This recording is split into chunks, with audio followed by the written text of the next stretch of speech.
দর্শক, সপ্তাহ ঘুরে ফিরে এলাম আপনাদের প্রিয় অনুষ্ঠান গ্যালারি নিয়ে। সঙ্গে আছে আমি বর্ষণ কবির। আপনারা জানেন ইতিমধ্যে নিউজিল্যান্ডের বিপক্ষে বাংলাদেশ ওয়ানডে সিরিজ শেষে টি-20 সিরিজে মুখোমুখি হয়েছে। এসব নিয়ে কথা বলতে এবং সামনের দিনগুলোতে বিসিবিতে কি হতে পারে, এবার কি হবে, এসব নিয়ে আলাপ করার জন্য স্টুডিওতে স্বাগত জানাতে চাই খালেদ মাহমুদ সুজন, সাবেক অধিনায়ক বাংলাদেশ দলের, এবং অবশ্যই আতিফ আজম, সিনিয়র ক্রীড়া সাংবাদিক। দুজনকে স্বাগত। সুজন ভাই, এবার কি হবে আসলে? মানে খেলা তো হচ্ছে, মাঠে অ্যাটলিস্ট ফেরত আসলো, টেবিলের খেলা তো আবার মনে হয় একটু বাকি আছে। শেষ প্রলেপের কে আসলে বিসিবিতে তামিম ইকবালের নেতৃত্বে আসলে একটা প্যানেল হবে না হবে, অনেক কথা আছে। এবার কি হবে আসলে জানি না, মানে আমার হ্যাভ নো আইডিয়া কী হবে, বাট যেটাই হোক, ভালো কিছু হোক। মানে গত মানে বেশ কিছুদিন ধরে আমরা একটু পিছিয়ে আছি ক্রিকেট থেকে, সত্যি কথা বলতে গেলে। বিভিন্ন ঘটনায় ক্রিকেট, মানে কোনো কিছুই ক্ষতি হোক না হোক, ক্রিকেটের ক্ষতি হয়েছে, এটা সত্যি কথাই। ঢাকা লিগে যথেষ্ট ব্যাপক ক্ষতি হয়েছে আমি মনে করি। ছেলেরা ঠিক মতন third division, second division, first division, premier league কোনোটাই খেলা ঠিক মতো হচ্ছে না। প্রিমিয়ার লিগটা আমাদের শুরু হবে, কিন্তু দেখেন বর্ষার মৌসুম শুরু হচ্ছে বা এত গরম, ডিফিকাল্ট বাচ্চাদের সিঙ্গেল লিগ করতে হবে, বাধ্য, সময় নেই আপনার হাতে। তো আমার মনে হয় যে আমি খালি একটা জিনিস চাই, বোর্ডে ভালো লোক আসুক যারা ক্রিকেট নিয়ে চিন্তা করবে, ক্রিকেটকে এগিয়ে নিয়ে যাবে, এবং আমার কোনো একটা ফেয়ার অ্যান্ড স্কোয়ার ইলেকশনটা আমি এটা আশা করি। যাতে এই যে ইলেকশন নিয়ে আমরা সবসময় একটা কথা বলি যে কারচুপি হয়েছে, এই হয়েছে, একটা ইলেকশন দেখতে চাই যে কারচুপি ছাড়া, এবং মানে বেস্ট ক্যান্ডিডেট উইন্স। আমি ওটাই চাই যে বেস্ট ক্যান্ডিডেট হবে বাংলাদেশের ক্লাব কাউন্সিলররা, যাদের বা যারা মনে করবে যে যিনি, বা যখন 25 জন ডিরেক্টর হবেন তারা যাকে মনে করবেন যে he is perfect for BCB president, তাকে সেভাবে নমিনেট করে, এবং যারা 25 জন ডিরেক্টর হবে বিভিন্ন ক্যাটাগরি থেকে, সেখানেও যারা কাউন্সিলররা রাইট ক্যান্ডিডেটকে ভোটটা দেন, এবং দাঁড়ানো যাতে, আমি চাই যে ভালো মানুষরা আসুক, যারা ক্রিকেট নিয়ে পড়েছিল অনেক বছর, ক্রিকেট সংশ্লিষ্ট, ক্রিকেট ব্যক্তিত্ব, ক্রিকেট নিয়ে যাদের চর্চা, ক্রিকেট নিয়ে যাদের মেধা, আমার এইসব লোক আসাটাই আমার মনে হয়। মানে সেই কোশ্চেনটা তো আবারও চলে আসে, যেভাবে আপনার আসলে পট পরিবর্তন, আওয়ামী লীগ সরকার পতনের পর আপনাদেরকে যেভাবে আস্তে আস্তে বেরিয়ে যেতে হলো, নাজমুল হাসান পাপনের নেতৃত্বে যে বোর্ড ছিল, তো অনেকটা আপনি অনেক মন খারাপ করেই, একজন সাবেক অধিনায়কের নেতৃত্বে তখন বোর্ড চলছিল, তখন বেরিয়ে গেছেন। এবার কি আবার অন্তর্ভুক্ত হওয়ার মতো, নির্বাচন করে যাওয়ার মতো কোনো সুযোগ আপনি, মানে আছে নিশ্চয়ই, কিন্তু আপনি সেটা এক্সিকিউট করবেন কিনা, গ্র্যাব করবেন কিনা, এটা কি একটু বলা যায় কিনা? না, মানে আমার সেইভাবে কোনো আসলে ক্রিকেট বোর্ডে অ্যাজ ডিরেক্টর ফেরার কোনো ইচ্ছাই নেই, সত্যি কথা বলতে গেলে। কারণ আমি যেটা মনে করি যে হয়তো বা আমাদের থেকে বেটার মাথা, বেটার চিন্তা করার মানুষ আছে যারা এসে বাংলাদেশকে আগে নিয়ে যাবে। আমাদের এক্সপিরিয়েন্স বা এতদিনে বোর্ডে থাকা, বা আমি ক্রিকেট বোর্ডের ডিরেক্টর থাকা ছেড়েও আমি ক্রিকেট মাঠে আছি প্রায় 42-43 বছর। আমার এই এক্সপিরিয়েন্সটা যদি ক্রিকেট বোর্ড কোনোভাবে অন্য কোনোভাবে শেয়ার করতে চায়, I am happy to do that, but board director হিসেবে না, আমি এখনই চিন্তাই করছি না আসলে। মানে আতিফ আজম, কোশ্চেনটা কিন্তু চলে আসে খালেদ মাহমুদ সুজনের এই বক্তব্যেই অনেকটা, যে উনি বোর্ড পরিচালক না। খালেদ মাহমুদ সুজনের অনেক মানে আগে থেকেই একটা অনুপ্রেরণা ছিল কোচ হওয়ার, উনি কোচিং করছেনও এখনো পর্যন্ত। আপনি কি মানে মনে করেন বাংলাদেশ ক্রিকেট বোর্ডের কোথাও উনি আসলে কোচ হিসেবে আবারও ঢুকতে পারেন কিনা, যেহেতু পরিচালক হিসেবে উনি ঢুকতে চাচ্ছেন না? না, আমার তো মনে হয় যে কোচও না ঠিক, উনি আসলে ডিরেক্টর অফ এক্সিলেন্স, এরকম কোনো কিছু একটা, যেটা তাইমের একটা দীর্ঘদিন স্বপ্ন, এরকম কোনো কিছু যদি সে আসে, তাহলে কোনো ডিসকাশন হয়েছে কিনা এরকম একটা কোনো কিছু যদি হয়, ডিরেক্টর অফ এক্সিলেন্স, বা যেটা তার কি, যেখানে তার মেধাটা ইলেক্টেড হয়ে আসতে হবে না, না ইলেক্টেড না, যেখানে সেটা একটা মানে পেইড একজন ইয়ে থাকবেন, এমপ্লয়ি হিসেবে থাকবেন, মানে যেখানে তার মেধাটা, মানে শুনবার যে কথাটা যেটা বুঝতে পারছে যে উনি তো বেসিক্যালি ওই বোর্ডের খেলায় প্রথমে যেটা শুরু করলেন, যে বোর্ডের অনেক হিসাব নিকাশ, ওই হিসাব নিকাশে তো উনি খুব পাকা প্লেয়ার না, তাহলে তো উনি বোর্ডে কোনো না কোনোভাবে, অন্যান্য ওনাদের আমলের 2-3 তো টিকে গেছে কোনো না কোনোভাবে, তো ওইখানে উনি খেলতে পারেনি। সো ওনার যেটা বেসিক, যেটা ওনার স্ট্রেংথের জায়গা, মাথায় ক্রিকেট যেটা, ওটা যেন মাঠে যে জায়গাটা ইউজ করা যেতে পারে, ওই জায়গাটা। আমি তো মাঠের প্লেয়ার, আমি তো মাঠের বাইরের প্লেয়ার না। না না, ভালো বুঝি না। মাঠের ভিতরে ধরেন না, কেমন সুজন ভাই হতে পারে, কেমন রোলটা কেমন হতে পারে, ধরেন আপনার। না, আমি জানি না, আসলে তামিমের সাথে মানে অনেকের একটা কিউরিওসিটি, তামিমকে কেন ডেকেছিল বা এরকম। তামিমকে তো আমার এমন না যে তামিমের সাথে আমার দেখা হয় না,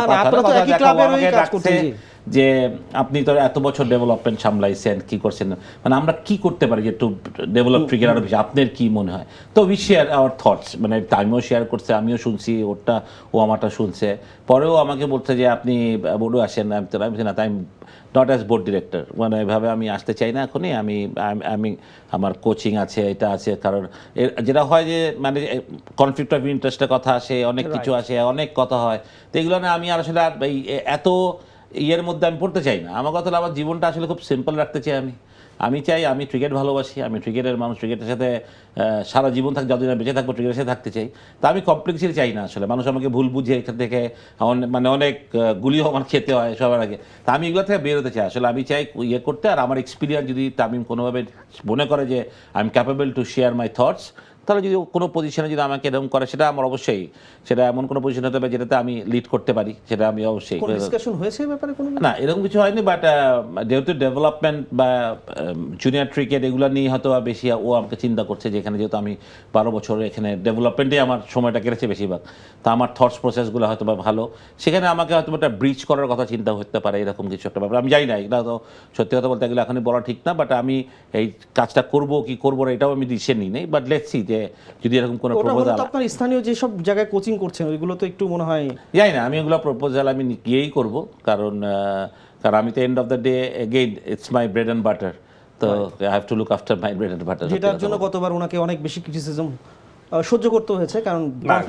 যদি বোর্ডের গাড়িতে চড়েন তাহলে বোর্ডের গাড়িতে চড়বেন, তখন তো আর নিশ্চয়ই ফেসবুকে আমরা দেখবো না যে বিসিবির টাকা নিয়ে উনি গাড়ি চড়তেছেন, ওগুলো দেখবো না। উনি যখন ওটা বোর্ড তাকে গাড়ি দিয়ে বোর্ড তাকে, মানে I feel that he should be মানে in a position where he can give his best input in cricket field, not মানে ওই মানে নীতি নির্ধারক আপনার আগে, ওইটা তো নীতি নির্ধারক হওয়া সম্ভব না। আতিফ আজম, এটা তো কোশ্চেন এসে পড়ে। খালেদ মাহমুদ সুজন, যেহেতু সুজন ভাই আগে সাবেক অধিনায়ক ফার্স্ট, তারপরে সাবেক পরিচালক, আমাদের সাবেক 2 অধিনায়ক কিন্তু আবার বোর্ড প্রেসিডেন্ট হয়েও গেছেন ইতিমধ্যে, থার্ড ওয়ান ইজ রানিং, এবং ইনি হয়তো ইলেক্টেড হওয়ার একটা সম্ভাবনা আছে যে উনি 4 বছর চালাবেন।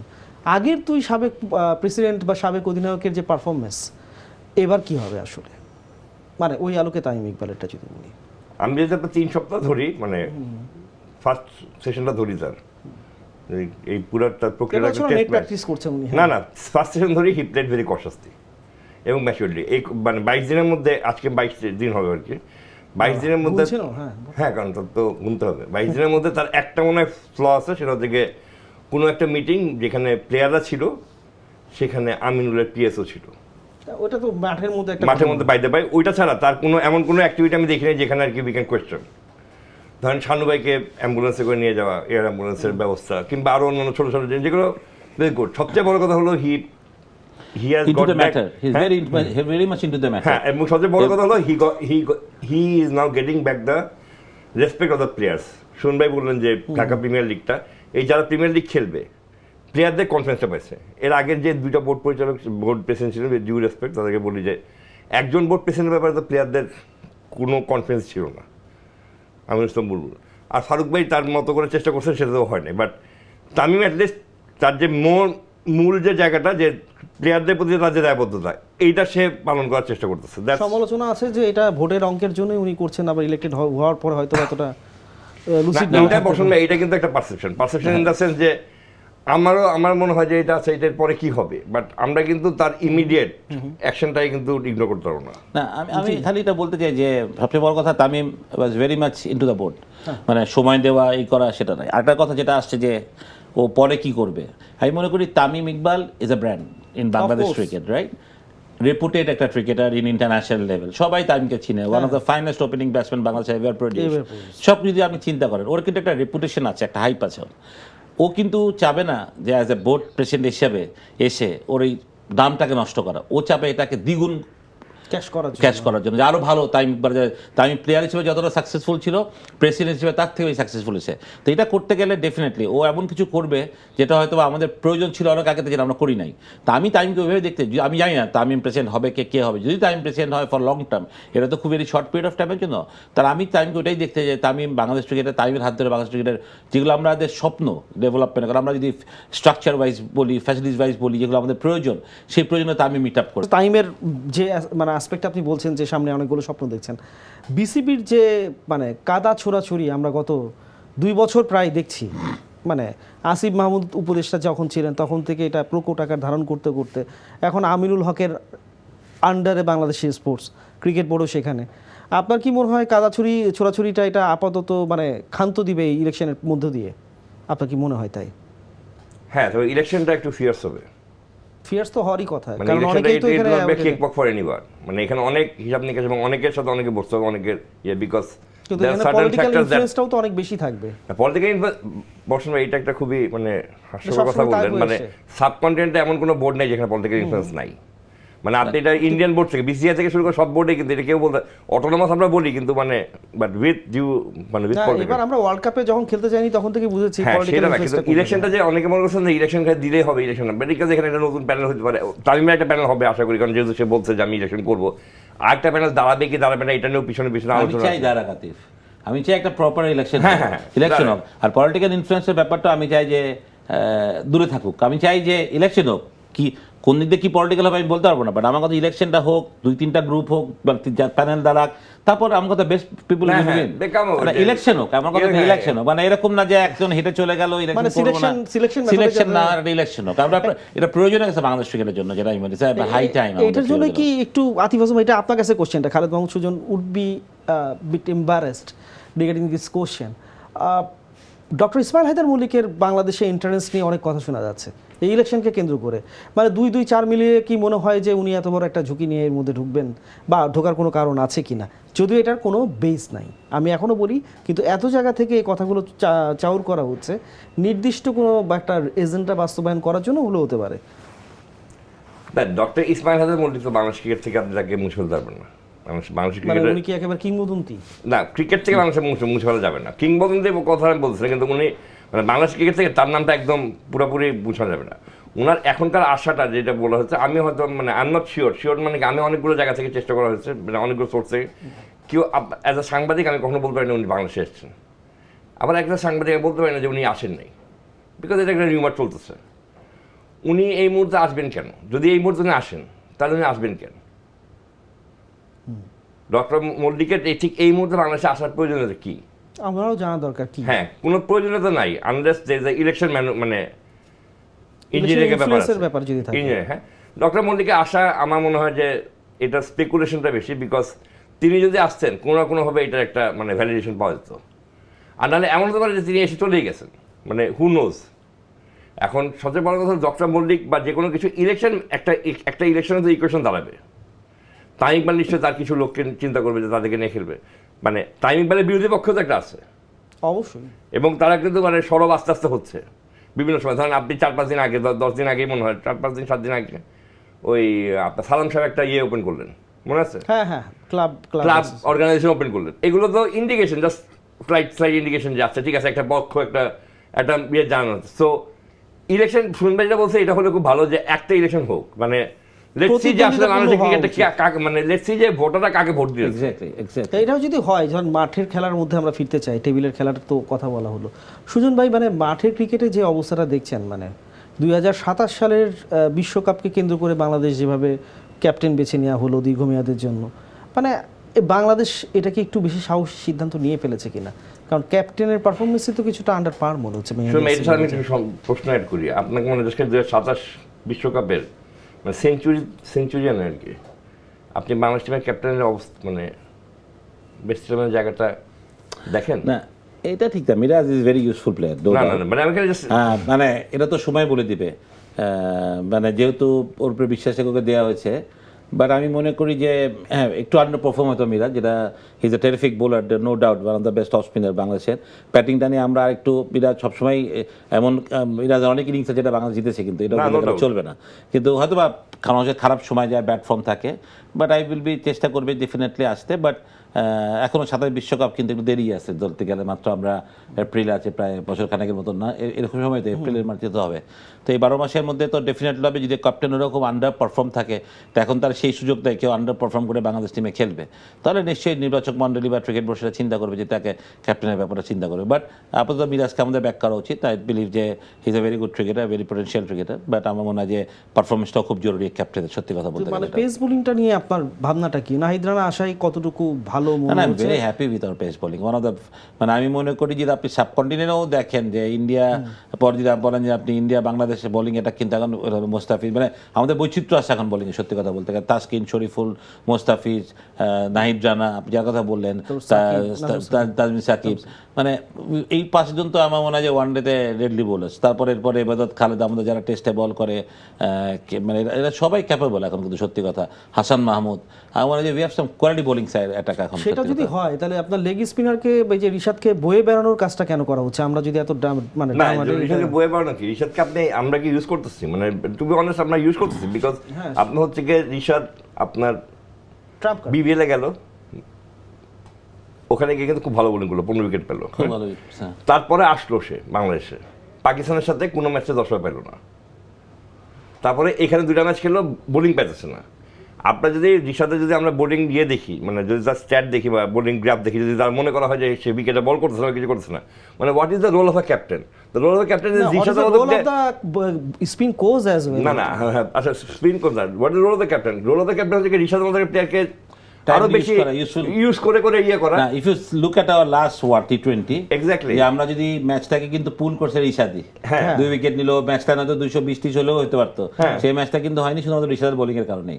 এবং এরকম একটা লেগ স্পিনার থাকা অলওয়েজ আপার হ্যান্ড। তাহলে আমরা লাস্ট ওডিআইতে তাকে খেলাই নেই। হ্যাঁ, একটা আপার হ্যান্ড হয়তো বা খেলাই নেই, আমরা তানভীরকে দেখতে যাচ্ছি যেন আমি জানি না, কিন্তু মানে আমাদের তখন আমরা 1-1 ছিলাম, সিরিজ জিতি নাই, আমাদের এই জিনিসগুলাই ঠিক করতে হবে। আমরা না কিছু শুনবেন, আপনি তো ক্যাপ্টেন ছিলেন, আপনার যদি একটা পারফরমার থাকে যার মনে হচ্ছে পারফরমেন্সটা হচ্ছে না, তাহলে আপনি তাকে যার মধ্যে পোটেনশিয়াল আছে বলে আপনি ভাবেন। যে ব্যাটিং অর্ডারটা মানে আপনার বেস্ট ব্যাটসম্যান এখন হচ্ছিল বাংলাদেশ দলের তো আহমেদ হৃদয়, কোনো সন্দেহ নাই। কন্টিনিউয়াস পারফরমেন্স যদি দল 2 বছর ধরি, আর লঙ্গার ভার্সন থেকে শুরু করে ওয়ানডের জন্য বেস্ট ব্যাটসম্যান এখনো পর্যন্ত শান্ত। তো ওনাদেরকে দেখলাম যে 4, 2, 6 এরকমভাবে নামতে নামতে মানে একটা মানে লুডু খেলার মতো করে যাচ্ছে আর কি। আমরা একটু দেখে আসতে চাই তারা কি ভাবছেন তাদের ব্যাটিং, তারপর আমরা কথা বলছি।